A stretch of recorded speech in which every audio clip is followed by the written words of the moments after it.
FC Barcelone, grande surprise pour la rencontre contre Séville. Retour à la compétition, la rotation de Flick qui interroge Barça, Bayern, deux énormes retours côté munichois. L'entraîneur du FC Barcelone prépare une grande surprise dans son 11 de départ pour cette reprise. Suite aux rencontres des sélections nationales, les joueurs du FC Barcelone ont repris l'entraînement aujourd'hui. L'entraîneur aura désormais l'occasion d'évaluer la condition physique de chaque joueur en vue de la composition de son équipe, mais la grande question demeure, qui sera titularisé au poste de gardien entre l'ancien remplaçant Iñaki Peña et la nouvelle recrue Szczęsny? Cela fait maintenant 2 semaines que le gardien polonais a rejoint Barcelone et il a su profiter de la trêve internationale pour travailler son niveau de jeu et retrouver ses repères. Actuellement, il est prêt à remettre en question la hiérarchie au sein de l'équipe. Szczęsny dans les buts, assez vidé après RAC1, il semble que le gardien polonais soit destiné à commencer la rencontre. Même si Hansi Flick a admis qu'il ne peut assurer la place de quelqu'un, il paraît évident que Szczęsny est là pour occuper le poste de portier numéro 1, en raison de son expérience et de ses qualités. Iñaki Peña, pour sa part, n'apporte pas de garantie, ayant déjà concédé 5 buts en 4 matchs. Une autre possibilité serait de patienter pour permettre aux Polonais de débuter en Ligue des Champions contre le Bayern Munich, bien que l'idéal serait de le faire jouer afin de créer des automatismes avec ses coéquipiers et mieux préparer les 2 prochaines échéances.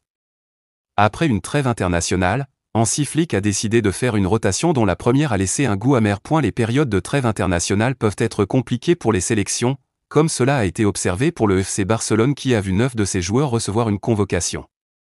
Outre la fatigue liée au voyage et aux rencontres, il y a également le risque de blessure. Cela s'est confirmé avec Lamine Yamal, qui a dû quitter sa sélection sans jouer le dernier match à cause d'une surcharge, tout comme Lewandowski, qui a connu une légère blessure. Même si les 2 joueurs pourraient participer à la rencontre contre Séville, leurs conditions physiques risquent de ne pas être optimales. En outre, dans moins d'une semaine, le Barça doit affronter 2 matchs essentiels, ce qui a amené Hansi Flick à envisager une rotation. Pau Victor et Ansu Fati pressenti. Les joueurs internationaux sont tenus de participer à une séance de récupération aujourd'hui pour évaluer leurs conditions physiques. Compte tenu de l'état de Lewandowski et Yamal, ainsi que de la blessure de Ferran Torres, l'entraîneur envisage des changements au sein de l'attaque.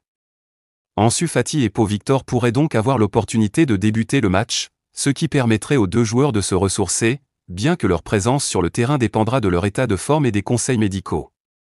Si la rotation se limite à ces 2 joueurs, cela pourrait être acceptable. Cependant, Rafinha, qui sera capital pour les matchs contre le Bayern Munich et le Real Madrid, a joué 168 minutes sur 180 avec le Brésil et pourrait également bénéficier d'une période de repos. Pourtant, la dernière rotation effectuée contre Osasuna a entraîné la seule défaite en championnat, ce qui fait que, même si le repos est essentiel, la rotation devra être calculée pour éviter de perdre des points précieux lors des prochaines rencontres. Vincent Kompany serait optimiste à l'idée d'enregistrer 2 gros retours pour le déplacement sur la pelouse du Barça en Ligue des Champions. Les trêves internationales ont parfois du bon. Si les entraîneurs ont souvent tendance à se plaindre en voyant leurs joueurs rejoindre les sélections avec la crainte d'en retrouver avec des pépins physiques, c'est aussi l'occasion de panser des plaies sans avoir de match à jouer. Et pour ce rassemblement d'octobre, le secteur médical du Bayern Munich avait du pain sur la planche avant de retrouver le chemin des terrains avec notamment un choc en Ligue des Champions face au Barça le 23 octobre. Musiala et Upamecano de retour. Dans cette optique, Vincent Kompany espère pouvoir compter sur 2 cadres absents ces dernières semaines, comme le dévoile le quotidien espagnol Mundo Deportivo. En effet, Jamal Musiala, le milieu offensif allemand, et Dayo Upamecano, le défenseur central français, sont restés en Bavière à cause de leurs blessures.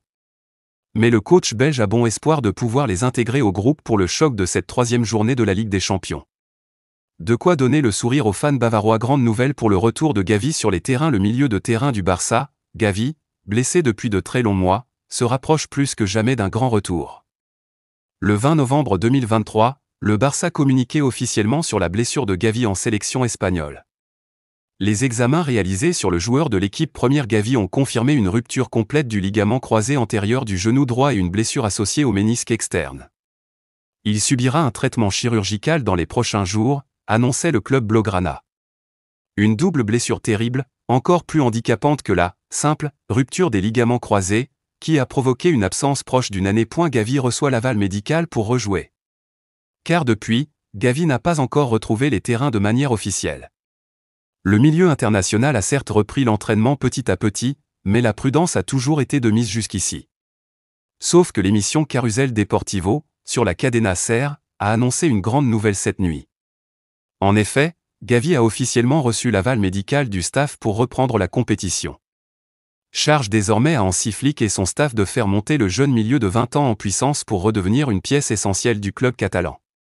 Mercato, un jeune talent tricolore dans le viseur du FC Barcelone et du Real Madrid. Le FC Barcelone et le Real Madrid sont toujours en quête de renfort. Ils auraient d'ailleurs ciblé un jeune talent tricolore. Des écuries italiennes seraient également sur le dossier. Ce n'est pas seulement sur les pelouses que le FC Barcelone et le Real Madrid sont à la lutte. Ils pourraient également se livrer une belle bataille sur le marché des transferts. Les deux géants espagnols auraient ciblé un jeune talent tricolore. Si Elie Junior Kroupi changeait très vite de dimension. Pur produit de la formation du FC Lorient, le jeune attaquant évolue en Ligue 2 cette saison avec les Merlus. Il compte bien aider les siens à remonter très vite dans l'élite du football tricolore. Seulement âgé de 18 ans, le natif de Lorient s'est parfaitement lancé, avec 4 buts et une passe décisive en 8 matchs. Des performances qui ne sont pas passées inaperçues. D'après le journaliste Ekrem Kronur, et repris par le Mundo Deportivo, il serait suivi par le FC Barcelone et le Real Madrid. Une lutte qui s'annonce féroce pour Elie Junior Kroupi. Les deux cadors espagnols ne seraient toutefois pas les seuls. Le SSC Napoli, la Juventus et l'AC Milan souhaiteraient également l'obtenir. Une concurrence féroce pour celui qui est en fin de contrat en juin 2026. Reste à savoir à quel montant le FC Lorient décidera de le céder. Quel début de saison de la part du FC Barcelone. Il est en tête de la Liga après les 9 premières journées, avec déjà 8 succès. Les Blaugrana comptent 3 longueurs d'avance sur le Real Madrid. Le prochain Clasico risque donc d'être immanquable. Pour l'occasion, le club catalan aura un maillot spécial. Le Clasico est déjà plus attendu que jamais. Le FC Barcelone a connu 8 succès en 9 journées de Liga. Il est toutefois à la portée de son rival, puisque le Real Madrid n'est qu'à 3 longueurs. Ce choc qui aura lieu le 26 octobre prochain pourrait déjà être décisif pour la course au sacre. Le club catalan vient d'ailleurs d'annoncer qu'il portera un maillot spécial pour l'occasion. Une tunique réalisée en collaboration avec Coldplay, pour la sortie de leur nouvel album.